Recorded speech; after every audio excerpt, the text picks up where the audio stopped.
রাস্তায় বোল্ড কলকা করলে বেশি ভালো লাগে নাকি সাবিকে কলকা করলে বেশি ভালো লাগে? হ্যালো, আমি সঞ্জিত। চলে এসেছি নতুন একটা ভিডিও নিয়ে। তারিখটা ছিল 18ই নভেম্বর, কালী পুজোর ঠিক দুদিন আগে। সবার ক্ষমা চেয়ে নিচ্ছি এত লেট করে ভিডিও দেওয়ার জন্য। একতা ক্লাবের উদ্যোগে আমরা তাদের পুজোর মণ্ডপে আলপনা করি। কাজটা ধরেছিলেন আমাদের স্যার। আমি ও রূপম দুজন হেল্পারি হিসেবে গেছিলাম। মণ্ডপের সামনে আমরা বোল্ড কলকা করি, একটা ছোট্ট করে একটা বড় করে। রাস্তায় বোল্ড কলকা করলে খুব ভালো দেখায়, ঘরে করলে যে খারাপ দেখায় তা না, কিন্তু তার আয়তন অনুযায়ী সেটা নির্ভর করে।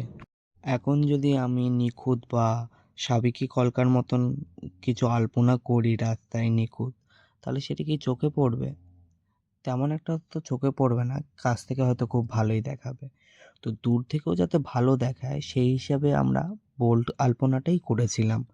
এটা অবশ্য একটু শালুক ফুল থেকে আমরা একটু সাহায্য নিয়েছিলাম, কিন্তু পুরোটা নিজেদের ভাবনা চিন্তা কিছুটা আলাদা করে নিয়েছিলাম। আমার বা আমার স্যারের সাবেকি আলপনা ছাড়া বোল্ড আলপনা রাস্তায় খুবই ভালো লাগে। সেটা আপনাদের হয়তো ভালো নাও লাগতে পারে। আমরা বড় আলপনাটা করে মণ্ডপের একদম সামনে আলপনা করতে শুরু করে দিই। রাত প্রায় 4:30-5টা বেজে যাওয়ার কারণে আমরা রাস্তার দিকে চলে যাই। রাস্তাতে প্রায় আমরা শর্টকাটে কাজ ছাড়ার জন্য আমরা সাবেকি আলপনাই করে দিই, কারণ এতে তেমন কোনো মাপঝোপ লাগে না। আমরা শুধু জানতাম মণ্ডপেই শুধু আলপনা হবে, রাস্তায় যে করতে হবে তা জানি না। তো একদম রাস্তার শুরুতে আমরা আলপনা করি এবং তার মাঝখানে আমি কিছু একটু কলকা টাইপ করে দিই, যাতে একটু ভরাট ভরাট লাগে। প্রায় সকাল হয়ে গেছে, কোনো রকমে রাস্তার ধারটা করে তারপরে আমরা মণ্ডপের ওখানে আবার কাজে লেগে পড়েছি, কারণ ওই দিকের কাজটা অনেকটাই বাকি ছিল।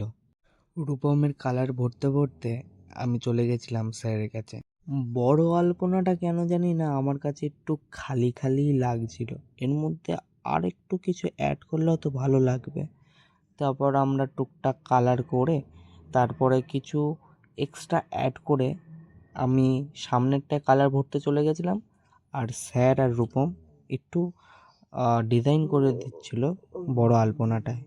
তারপর মোটামুটি আমরা রঙ গোছানো স্টার্ট করি। করতে করতে আর আমাদের সাথে সাথে যারা কমিটির লোকজন ছিল তারাও মোটামুটি বাড়ি যাওয়া শুরু করেছে। তারা সারা রাত আমাদের সাথে ছিল। যাই হোক, কাজটা কীরকম লাগলো সবাই জানাবে। আর এখনের জন্য টাটা।